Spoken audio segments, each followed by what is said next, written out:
Que a graça, a alegria, a esperança e a paz do nosso Senhor Jesus estejam sobre a igreja nesta manhã. Vamos fazer uma oração para iniciar a exposição da palavra de Deus? Oremos então. Pai, de toda bondade e misericórdia, pedimos que o Senhor nos faça compreender o trecho do Evangelho segundo o apóstolo João, que estudaremos nesta manhã, para nós glorificarmos ao Senhor, para nós adorarmos mais a Jesus Cristo e vivermos nesta vida como sal e luz no mundo. No nome de Jesus, amém. Jesus, o soberano Senhor e Salvador entre crentes e incrédulos. Por favor, abra João, capítulo 12. João, capítulo 12.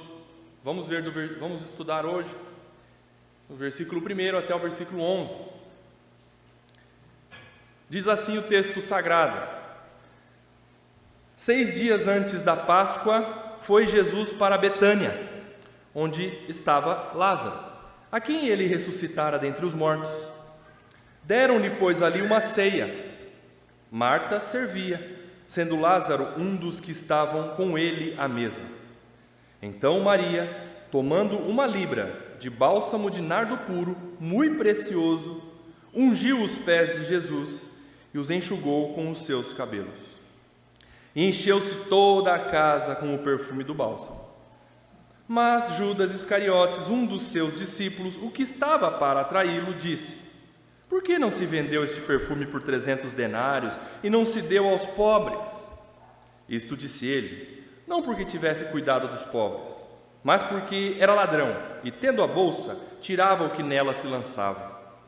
Jesus, entretanto, disse: deixai-a, ou melhor, deixa-a, que ela guarde isto para o dia em que me embalsamarem, porque os pobres sempre os tendes convosco, mas a mim nem sempre me tendes. Soube numerosa multidão dos judeus que Jesus estava ali, e lá foram não só por causa dele, mas também para verem Lázaro, a quem ele ressuscitara dentre os mortos. Mas os principais sacerdotes resolveram matar também Lázaro, porque muitos dos judeus, por causa dele, voltavam crendo em Jesus. Queridos, os primeiros 11 capítulos relatados através da ótica do apóstolo João, como nós estudamos com a graça de Deus, traduzem o período que compreende 3 anos do ministério do nosso Senhor Jesus Cristo. Até o capítulo 11, nós percorremos quase que 3 anos do ministério do nosso Senhor. Agora o capítulo 12 até o capítulo 20 cobrem o período de 1 semana da vida do nosso Senhor Jesus Cristo antes de sua crucificação. 1 semana. Logo, a partir então do capítulo 12, tudo fica mais intenso. Você vai perceber que tudo fica mais vívido, mais detalhado, seja quanto aos fatos, seja quanto aos discursos, às falas envolvendo Jesus. E vocês vão notar então a polarização, os contrastes mais acentuados daqui para frente entre amor e ódio, entre fé genuína e incredulidade para a morte. E tudo por causa de Jesus. Ele, Jesus, produz fé e devoção sincera nos corações de quem Ele quer, como aconteceu com Maria, Marta e Lázaro. E Ele também causa a incredulidade rancorosa mais severa, promotora de apostasia, de abandono definitivo dos caminhos do Senhor, como aconteceu no caso de Judas Iscariotes. E isto já começa aqui nesta passagem que está diante de nós. Aqui há extremos bem rígidos, bem definidos entre, por exemplo, Maria e Judas Iscariotes. Extremos que se concretizam entre os que creem em Jesus e vão para a vida eterna e os que não creem em Jesus e vão morrer no inferno eternamente. Isso se intensifica daqui para frente. Isso se torna mais detalhado, isso se torna mais vívido, mais real, através do relato de João. Ele percorre do capítulo 12 até o 20, 21, com riquezas de detalhe. Em 1 semana da vida do nosso Senhor Jesus, antes de sua crucificação. Mas a gente se pergunta, o que faz com que a vida, o ensino e o testemunho desse homem chamado Jesus produzam uma crente Maria e um incrédulo Judas, ambos aqui lado a lado, juntos ali em torno do nosso Senhor Jesus, porém eternamente separados. O que faz com que pessoas tenham destinos eternos tão diametralmente opostos, totalmente distintos, ainda que neste momento estão juntos ali em torno do nosso Senhor? O que causa isso? A resposta é mistério e soberania da vontade de Deus através de Jesus Cristo. Eu peço desculpa a você, talvez eu tenha frustrado com essa resposta. Quem sabe você pudesse pensar: Rodrigo vai me explicar agora por que Deus salva uns e pretere outros. Por que através de Jesus uns são eleitos, salvos e vão para a glória, e outros vão para a perdição eterna e Deus rejeita, Deus odeia? Agora o Rodrigo vai me explicar e agora eu vou saber os mistérios do Senhor. Desculpa, eu não sei também, a não ser soberania e mistério da vontade de Deus, salvando uns e mantendo outros em perdição e condenação eternas. E sabe quem sabe disso? E sabe quem exclusivamente sabe disso? A Trindade. A Trindade sabe. Vamos então, nesse trecho que eu vou expor, separar as personagens desta história de hoje com um enfoque para Maria, para Judas e para Lázaro. Maria, Judas e Lázaro. Por favor, então, preste atenção aí no versículo 1, capítulo 12, vamos percorrer o trecho. Versículo 1: 6 dias antes da Páscoa, o nosso Senhor Jesus foi crucificado na sexta-feira da Páscoa. 6 dias antes da Páscoa, foi Jesus para Betânia, onde estava Lázaro, a quem ele ressuscitara dentre os mortos. Então nós nos encontramos agora exatamente no momento que antecede a semana da celebração da Páscoa em Jerusalém, e Jesus, vindo de uma cidade chamada Efraim, isso você confere no versículo 54 do capítulo anterior, capítulo 11, quando Jesus ressuscita Lázaro, nós estudamos na última exposição, ele ressuscita Lázaro e vai para uma cidade próxima ao norte chamada Efraim, versículo 54 do capítulo 11. Agora então Jesus decide voltar para a aldeia de Betânia, que fica próxima à cidade de Jerusalém. Então ele volta de Efraim para Betânia. É isso que o versículo 1 está nos explicando. Versículo 2: deram-lhe, pois, ali uma ceia, na cidade de Betânia, numa casa. Deram-lhe ali uma ceia. No original, esse versículo mostra que eles serviram para o nosso Senhor Jesus uma refeição completa. Não é uma ceia como uma ceia, aquele memorial que o Senhor instituiu para a igreja, lembrar da morte dele com o pão e com o fruto da videira. Não, não é essa ceia. Aqui é uma refeição, certamente um jantar, onde eles desfrutavam ali de longas conversas em torno de uma mesa no formato de U. Uma mesa em formato de U nesse jantar. E esse jantar, esta ceia se deu não na casa de Marta, de Maria e de Lázaro, mas os outros evangelhos relatam para nós, sobretudo Marcos e Mateus, que esse jantar, essa ceia foi servida ao Senhor e para os presentes na casa de Simão o leproso, agora ex-leproso, porque um judeu com lepra não poderia estar no convívio das pessoas, porque ele estava, por causa da lepra, impuro, isso ordenanças dos judeus. Mas aqui Simão desfrutou desse jantar com o Senhor, juntamente com Marta, Lázaro, Maria. Os discípulos do Senhor estavam ali na casa de Simão, o leproso. Mateus relata o leproso, mas assim, ali ele é ex-leproso, desfrutando do jantar com o Senhor. Agora imagine o teor fascinante da conversa ali nesse jantar. Ali estão nada mais, nada menos conversando do que um ex-leproso e um ex-morto. Calculem o teor da conversa naquele jantar. Assuntos extraordinários. O ex-leproso, quem sabe, poderia estar contando: eu era leproso, eu tinha lepra na minha pele, e o Senhor me curou, do nada eu fui curado, e Jesus, esse homem me curou. Aí Lázaro, quem sabe, do outro lado da mesa, lá na ponta do, fala: olha, que legal, Simão, mas eu morri, e agora eu estou falando com vocês. Maravilha, conversa gostosa, uma comunhão, um jantar para o nosso Senhor, desfrutando de alegria aos pés do Senhor, desfrutando ali de um convívio, de comunhão entre eles, em torno de Jesus. Mas eu quero dizer para vocês que, além dessas figuras ilustres, Simão e Lázaro, ali estava o maior de todos. Ali estava aquele que recebeu honra neste jantar, Jesus. O jantar não foi servido para um ex-leproso, nem para um ex-morto. O jantar foi servido para Jesus, aquele que curou Simão e aquele que ressuscitou Lázaro. O principal ali presente naquele jantar, louvado seja Deus.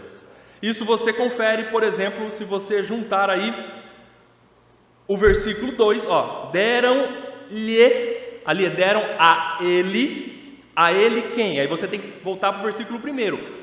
O versículo 1 diz: 6 dias antes da Páscoa foi Jesus. Então o assunto está em torno de Jesus. Jesus foi para Betânia, onde estava Lázaro, a quem ele ressuscitara dentre os mortos. Deram a ele. A honra foi para Jesus. A ceia foi preparada para Jesus. O jantar foi preparado para Jesus. Deram a Jesus ali uma ceia. E continua no versículo: Marta servia. Quem tem dom, tem dom. Quando Deus coloca um dom na vida de uma pessoa, não abandona. Marta nasceu para servir. Os evangelistas batem sempre nessa tecla: Marta, aquela que servia. Marta servia. Aqui o verbo servir aqui é diaconeu.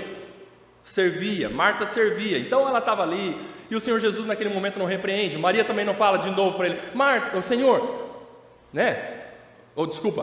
elas não discutem para ver quem que vai ficar aos pés do Senhor e quem que vai servir. E Marta não fala para Maria: o Senhor, pede para ela me ajudar. Não, mas Marta já estava com o coração mais assentado, ela estava já aceitando e desfrutando do dom que Deus deu a ela para servir. Então ela está ali com o coração desse tamanho, generoso, alegre para servir o Senhor. E todos aqueles que estavam ali, quem sabe ela colocou as panelas na mesa, aí quem sabe ela colocou os pratos ali, e todos sendo bem servidos por Marta. Marta servia, sendo Lázaro um dos que estavam com ele à mesa. Parece que João faz questão de registrar: olha, aquele morto do capítulo anterior está comendo ali com eles. Lázaro, um dos que estavam com ele à mesa. Então, Jesus se encontra ali em um momento de ternura, um momento de comunhão, de alegria, de amor entre aqueles que ele amava, naquela ceia, naquele jantar, naquele momento tão gostoso. Mas isso tudo foi há 6 dias antes destas mesmas pessoas o abandonarem. Isso tudo se deu há 6 dias antes das bofetadas em seu rosto. Isso tudo, esse momento de alegria, de ternura, de comunhão, aconteceu há 6 dias antes das cusparadas no rosto do nosso Senhor Jesus, há 6 dias antes dos pregos fixos em suas mãos e pés, há 6 dias antes de carregar a culpa dos nossos pecados sobre si, pendurado no madeiro cruento, há 6 dias antes de experimentar a solidão de ser desamparado por Deus Pai na cruz do Calvário. Versículo 3: Então Maria, tomando uma libra de bálsamo de nardo puro, muito precioso, ungiu os pés de Jesus e os enxugou com os seus cabelos, e encheu-se toda a casa com o perfume do bálsamo. É interessante como que o Espírito Santo inspirou João aqui a apresentar cada detalhe deste amor pródigo, deste amor desprendido e irrestrito, desse amor generoso de Maria para com o nosso Senhor Jesus. E aqui é um perfume puro, puríssimo. Mateus usa o termo puríssimo. É um perfume caro, é um óleo, na verdade, perfumado, puro. Nardo é uma erva rara, cultivada no extremo oriente, mais precisamente na Índia, na China, no Tibete. E ele só chegaria lá em Jerusalém e lá em Betânia sobre os lombos de camelos, uma viagem que percorria quilômetros e quilômetros, muitos quilômetros de distância. Por isso que este óleo perfumado, ele era muito valioso, e ele era valioso para aquela família, para Maria, para Marta, para Lázaro. Eles tinham guardado esse perfume muito caro, raro, puro. Em Mateus há a informação de que o perfume estava em um vaso de alabastro. O que é alabastro? Alabastro é uma pedra polida, branca, meio translúcida, que dá para ver o que se coloca dentro. Ela era feita, essa pedra ela era trabalhada para conter objeto ou alguma coisa dentro.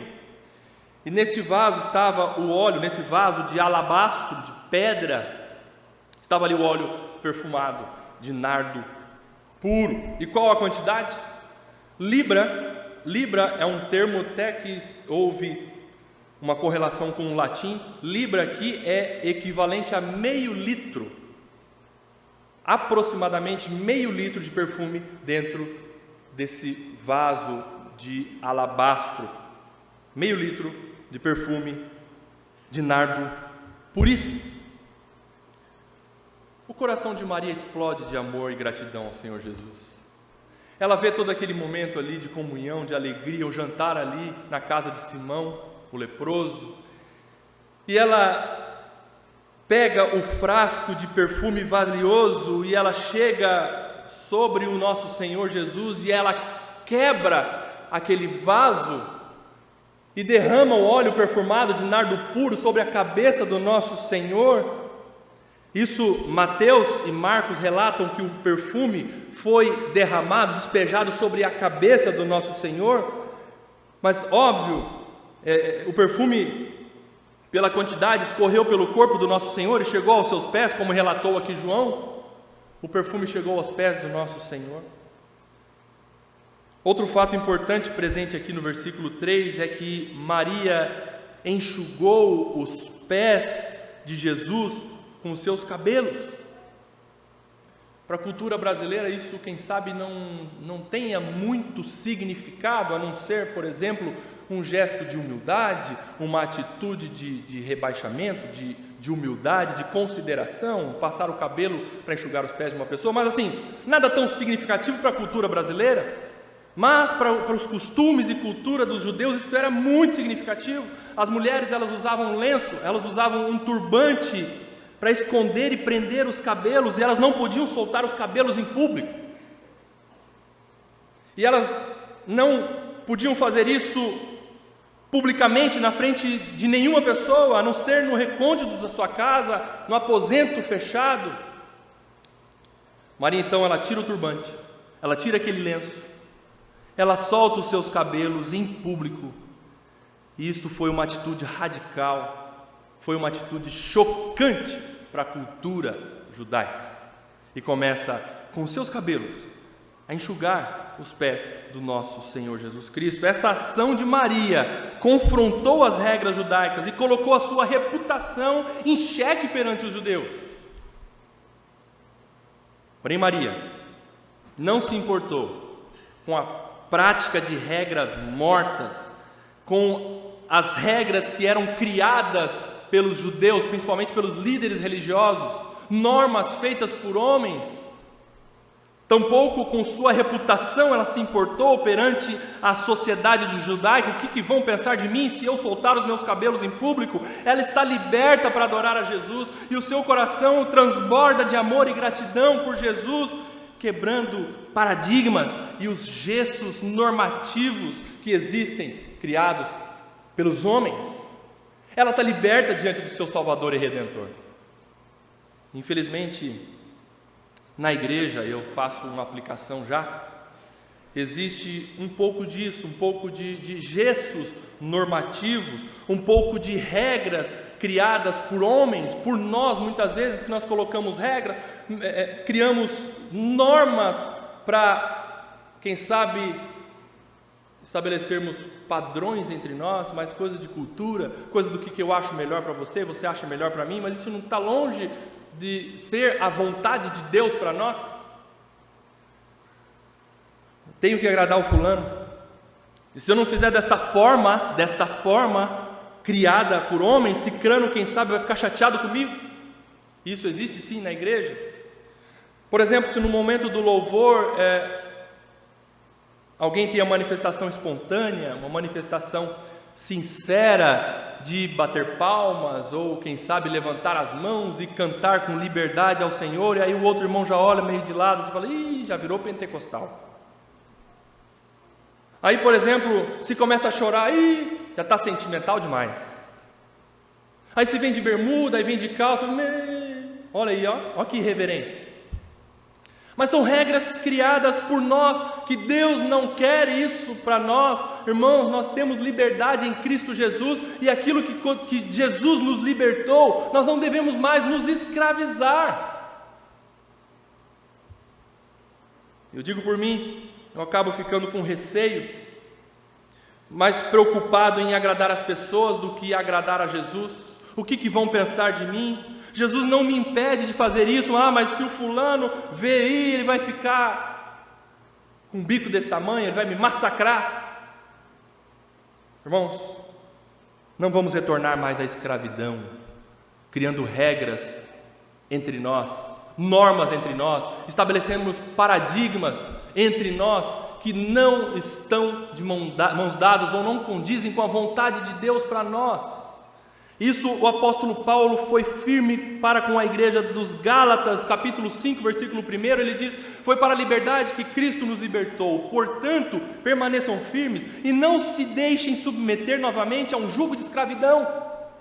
E semelhantemente em Colossenses capítulo 2, de 20 a 22, o apóstolo Paulo também ensina: se vocês morreram com Cristo para os rudimentos do mundo, por que se sujeitam a regras como se ainda vivessem no mundo? Não toque nisto, não coma disso, não pegue naquilo. Todas estas coisas, diz Paulo, se destroem com o uso, são preceitos e doutrinas dos homens. E ele continua o trecho dizendo que nada disso tem força contra a sensualidade, contra o pecado, regras criadas entre nós. Nós precisamos viver na liberdade que é em Cristo Jesus. E eu digo a você, por favor, preste atenção, eu não estou promovendo a libertinagem, tampouco eu estou dizendo que se você é crente, você não está nem aí para os outros. Não é isso. Não é isso, você não está nem aí para a consciência do irmão mais fraco da fé. Não é isso que eu estou dizendo. O que eu estou ensinando aqui é o seguinte: nós precisamos estar convictos do seguinte: após a libertação que há em Cristo Jesus, nós vamos aprendendo a não termos mais nenhuma preocupação escravizante em agradar ou desagradar fulano, cicrano ou beltrana. O que eles vão falar de mim? O que vão pensar de mim? Seja quem for. Agora, após libertos por Cristo Jesus, somente um vetor governa as áreas e todas as áreas das nossas vidas. Qual o vetor? Agradar e adorar a Jesus Cristo. O vetor que governa a sua e minha vida, e deve ser esse o vetor: agradar e adorar a Jesus Cristo, independentemente do que vão pensar, do que vão falar, do que vão dizer de mim. Se a minha vida está para agradar e amar a Jesus Cristo, certamente eu não vou viver em libertinagem. E as regras que dominam a minha vida são as regras de Jesus para mim, não regras criadas por nós, que nós precisamos colocar no lixo, colocar de lado, vivermos para adorar e agradar a Jesus Cristo. Isso é maturidade. Voltando ao texto então, enquanto os presentes ali naquele jantar contemplavam e estavam em silêncio ali, contemplando aquele ato generoso, aquele ato altruísta, humilde, de adoração de Maria para com Jesus, o silêncio foi interrompido pelo interesse hipócrita de Judas. Versículo 4: mas Judas Iscariotes, um dos seus discípulos, o que estava para traí-lo, disse: Judas Iscariotes, ele interrompe aquela cena de adoração e generosidade de Maria para falar e pôr para fora o que estava em seu coração: avareza, orgulho, incredulidade, ódio por Jesus. Estão percebendo que as coisas estão se intensificando? Os contrastes estão ficando cada vez mais rígidos e acentuados. Enquanto os outros estavam crescendo para adorar e amar mais o Senhor Jesus, Judas crescia em incredulidade e ódio por Jesus. A ideia de ser súdito do reino de Deus através de Jesus estava ficando cada vez mais ridícula para Judas. Ele não estava mais aguentando aquela situação de seguir Jesus e de fazer de conta que ele estava adorando a Jesus. Então ele veste a capa da hipocrisia. Ali naquele momento ele não é franco em dizer: eu não quero mais saber disso, isso está me dando nojo, adorar esse homem. O coração dele estava cheio de incredulidade, mas ali ele não foi franco. Ali ele veste a capa da hipocrisia, da falsa filantropia, e em uma das raras vezes em que Judas fala, ou que há um registro da fala de Judas Iscariotes, ele diz, versículo 5: por que não se vendeu este perfume por 300 denários e não se deu aos pobres? Todo mundo ali em torno da mesa, Maria naquele gesto de adoração, em consideração e honra ao convidado ilustre, ilustríssimo, o Deus ali presente naquele jantar, quebra o vaso de alabastro, unge o Senhor Jesus, enxuga os seus pés com seus cabelos, e Judas fala: mas meu Deus, que desperdício, o que é isso? Por que não se vendeu esse perfume? Daria para ganhar no mínimo 300 denários, porque e esse dinheiro a gente podia dar aos pobres. Vamos entender o que significa isso. Vamos fazer o câmbio, né? Vamos cambiar aqui. 300 denários. O que é 300 denários? Um denário era o pagamento de um dia de trabalho. Um denário, um dia de trabalho. Agora imagine você trabalhar praticamente um ano, 300 dias trabalhando, junta esse dinheiro e vai lá e compra um perfume. 300 denários. Caro esse perfume? Caríssimo. Caríssimo. 300 dias de trabalho, 300 denários. E Judas lança essa ideia que ele tinha assim: poderia ter vendido este perfume caro e ter dado dinheiro aos pobres. Isso parece tão nobre da parte de Judas, mas ele não foi sincero, ali ele foi hipócrita. Judas, ele valoriza este perfume mais do que valoriza Jesus. Sabe por quê? Judas, ele implica com Maria por ela ter ungido Jesus com um perfume que custava quase um ano de trabalho, e ele traiu e entregou Jesus, vendendo Jesus por 30 moedas de prata. 30 moedas de prata equivalem a 3 meses de trabalho, ou seja, o perfume valia mais para Judas, ou 4 vezes mais para Judas, do que o preço que ele vendeu Jesus aos líderes religiosos. O perfume valia mais para Judas do que Jesus. Ele não vendeu Jesus por 300 denários, uma quantia elevada. Ele vendeu Jesus por 30 moedas de prata, 4 vezes menos do que ele quantificou o preço daquele perfume. Jesus não valia quase nada para Judas, ou nada. E João nos esclarece no versículo 6 qual era a real motivação de Judas. Versículo 6: isto disse ele, não porque tivesse cuidado dos pobres.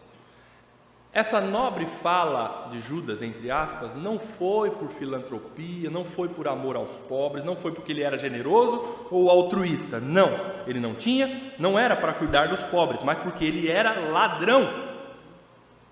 E tendo a bolsa sabe o que Judas fazia? Ele ficava com a carteira do colégio apostólico. Ele ficava com a bolsa de dinheiro que pagava as despesas de Jesus e seus apóstolos. Judas ficava com o dinheiro do sustento dos apóstolos e de Jesus. Ele ficava com a bolsa, ele cuidava do dinheiro, ele cuidava das finanças do grupo apostólico. Tendo a bolsa, tirava o que nela se lançava. Judas não estava pretendendo fazer o seu primeiro furto. Judas já vinha fazendo isso há muito tempo, furtando o dinheiro do sustento de Jesus e seus discípulos.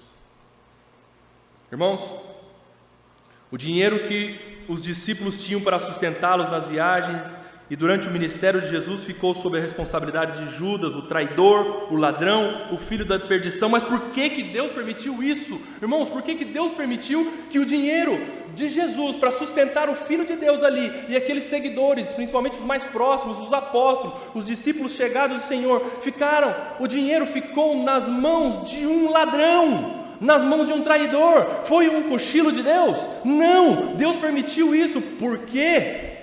Você já parou para pensar nisso? A resposta é: aconteça o que acontecer, Deus nunca deixa de suprir e de cuidar dos seus.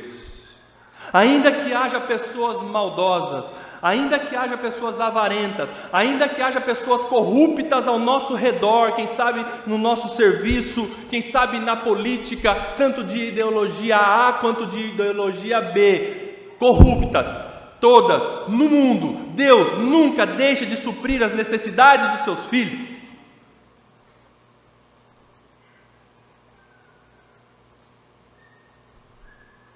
Nada atrapalha os propósitos de Deus.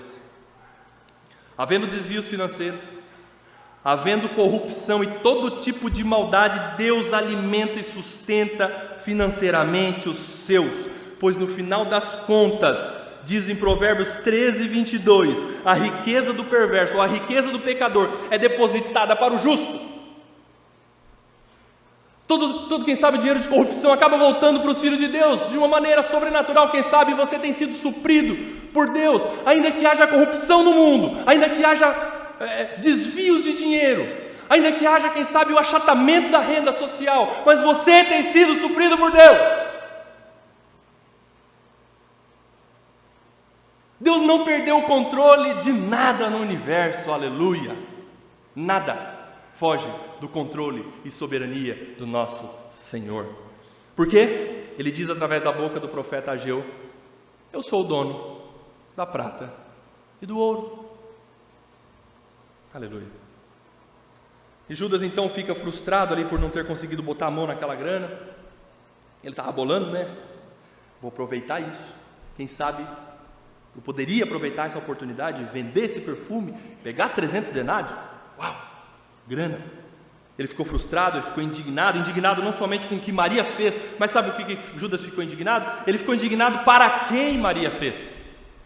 Sabe por quê? Se fosse para dar aos pobres, tudo bem, mas é para Jesus, aí a causa é errada.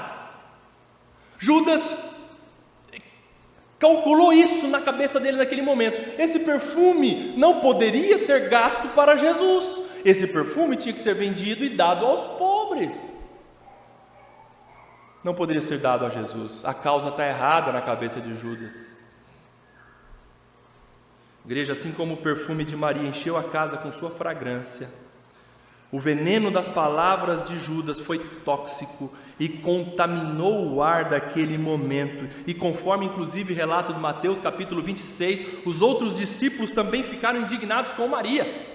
Judas contaminou os outros discípulos. Se você ler o capítulo 26 de Mateus, você vai ver que os discípulos ficaram indignados com esta ação de Maria.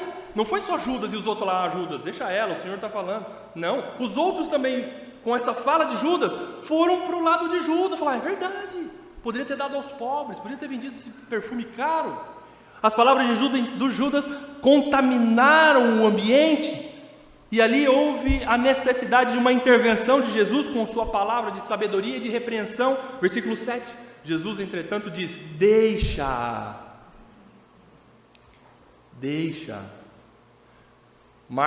Lucas relata que os discípulos molestaram. O que é molestar? Quem sabe é tentar impedir, segurar Maria.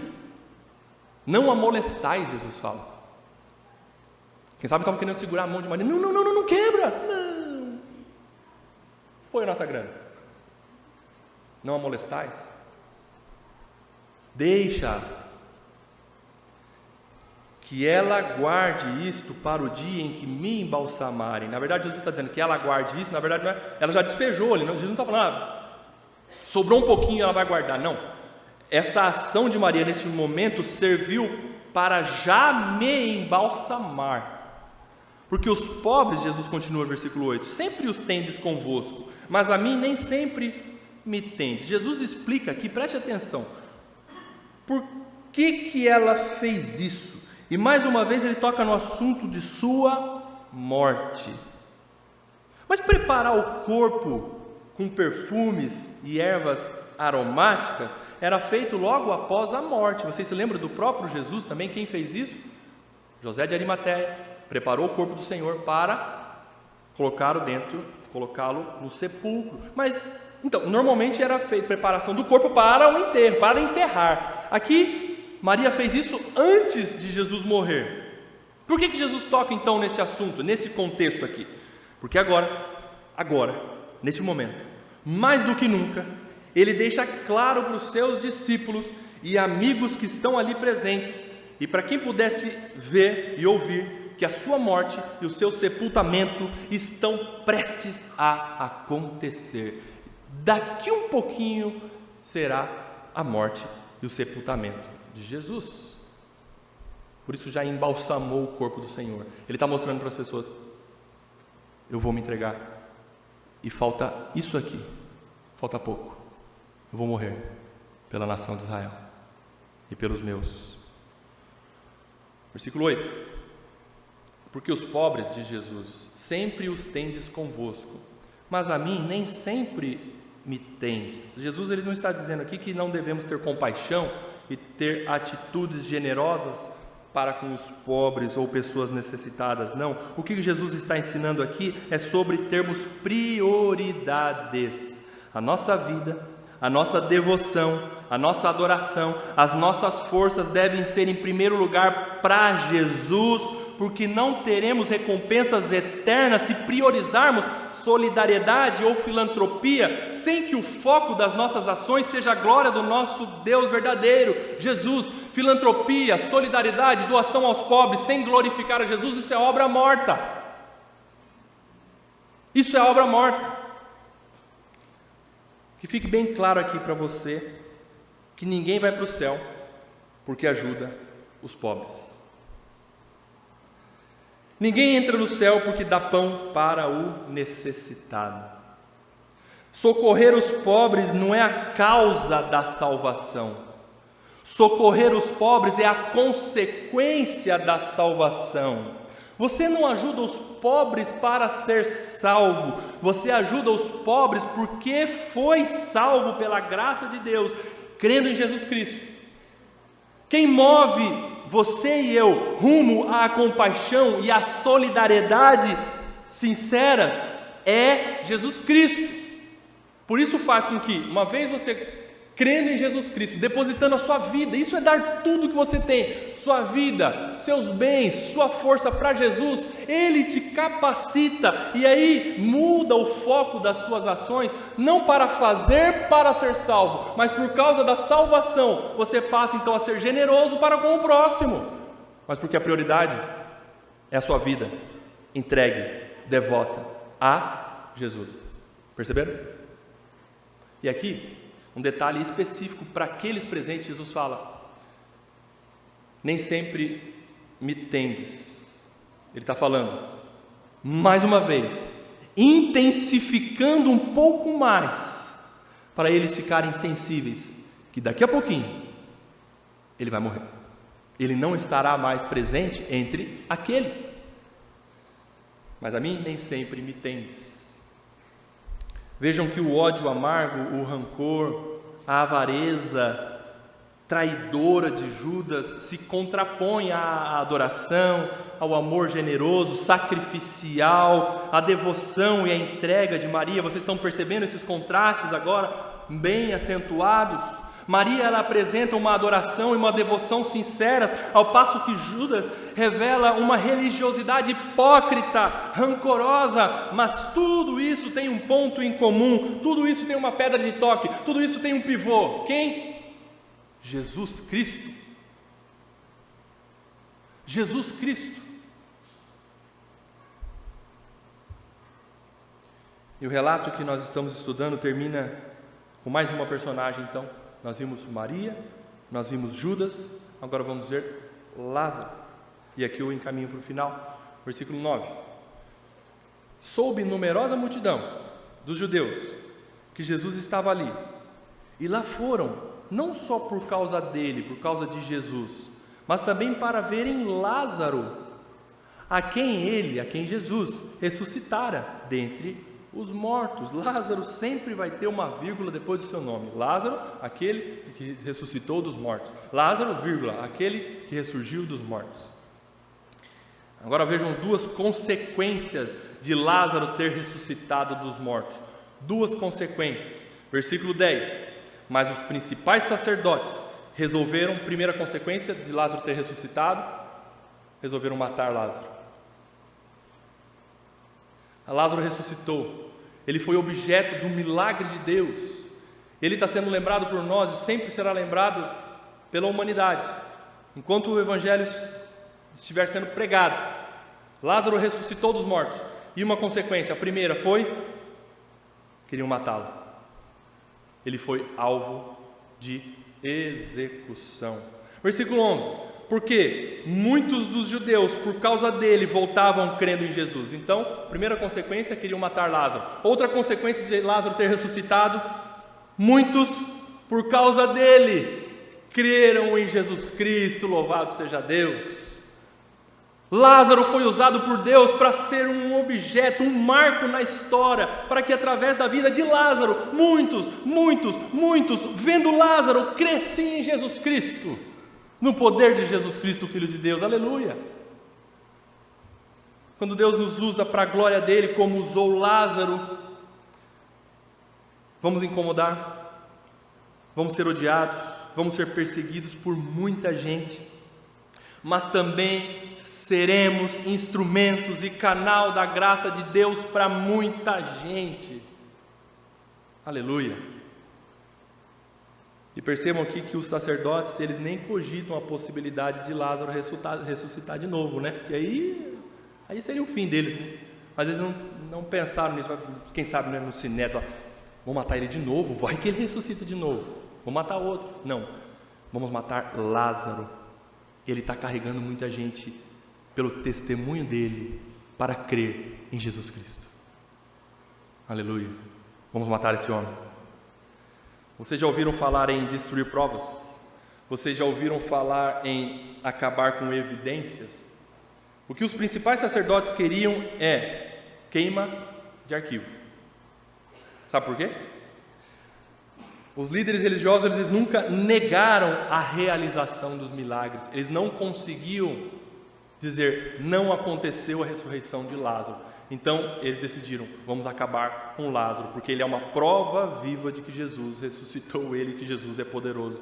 A gente não consegue dizer que não aconteceu o milagre. Se a gente não consegue, executemos esse homem. Vamos matar esse homem. Lázaro foi perseguido, mas por causa de quem? Jesus. Vocês estão percebendo o ponto de convergência de todos os crentes e incrédulos? Maria em torno de Jesus, Judas em torno de Jesus, Lázaro em torno de Jesus. Um ponto de convergência, um pivô na história. Jesus, para crentes e incrédulos.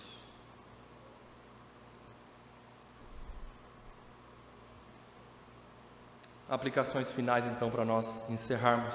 E aqui eu utilizo os 3 personagens desta manhã: Judas, Maria e Lázaro. Hoje existem pessoas que são indiferentes e até odeiam a Jesus, que não desejam se devotar a Ele, que querem destruir tudo aquilo que se relacione e se identifique com Cristo. Existem aqueles que religiosamente são hipócritas, estão perto de Jesus, estão na igreja, mas a vida de Jesus não está neles, assim como Judas Iscariotes. E o fim destes que odeiam a Jesus, que não querem saber de crer em Jesus, que perseguem aqueles que se identificam e creem em Jesus, aqueles que são hipócritas, que vivem falsamente na igreja. O fim destes é perdição eterna. O fim deles é certo, como Judas Iscariotes.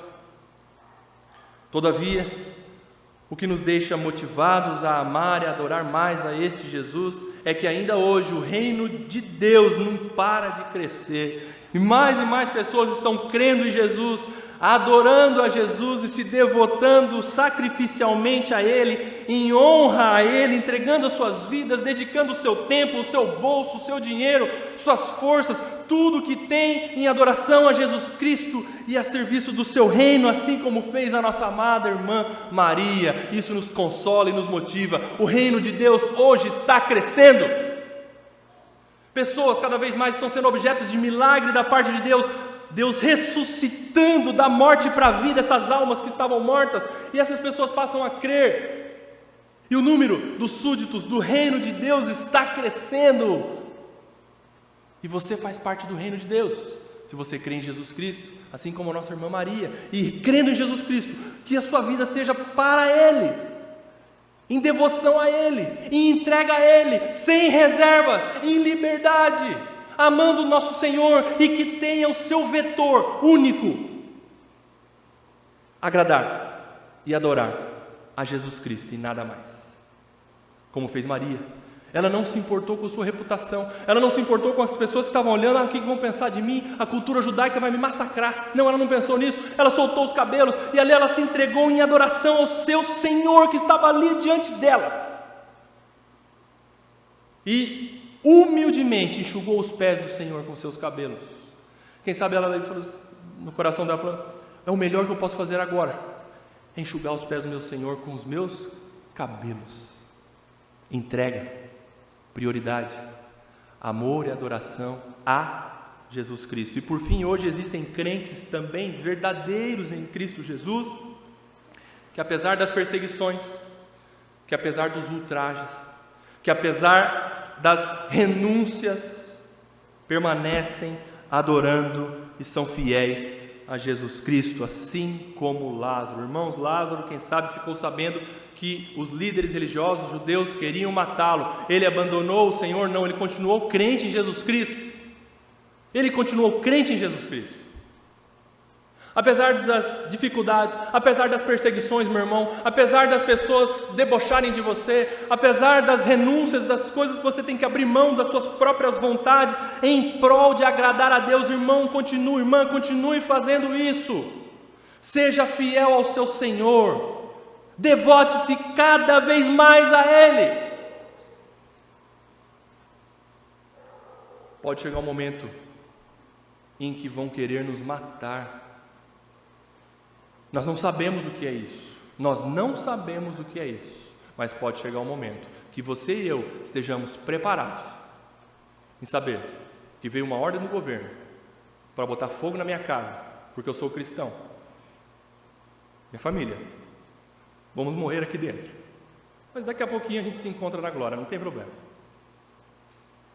Que eu creia em Jesus Cristo, no poder do meu Senhor, para enfrentar essa hora que pode chegar na minha vida, e que você também seja convicto de crer em Jesus Cristo e de entregar por devoção toda a sua vida, não importando se perderá tudo mais, mas você já tem tudo o que você precisa, Jesus Cristo, como o nosso amado irmão Lázaro.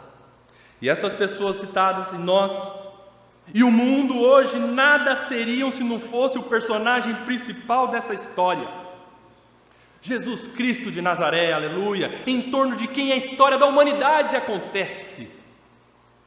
Irmãos, a história do mundo gira em torno de Jesus. Não é à toa, por exemplo, que a contagem do tempo, o calendário é antes de Cristo e depois de Cristo. Todas as coisas se convergem para Ele, tudo no mundo está em torno de Jesus Cristo.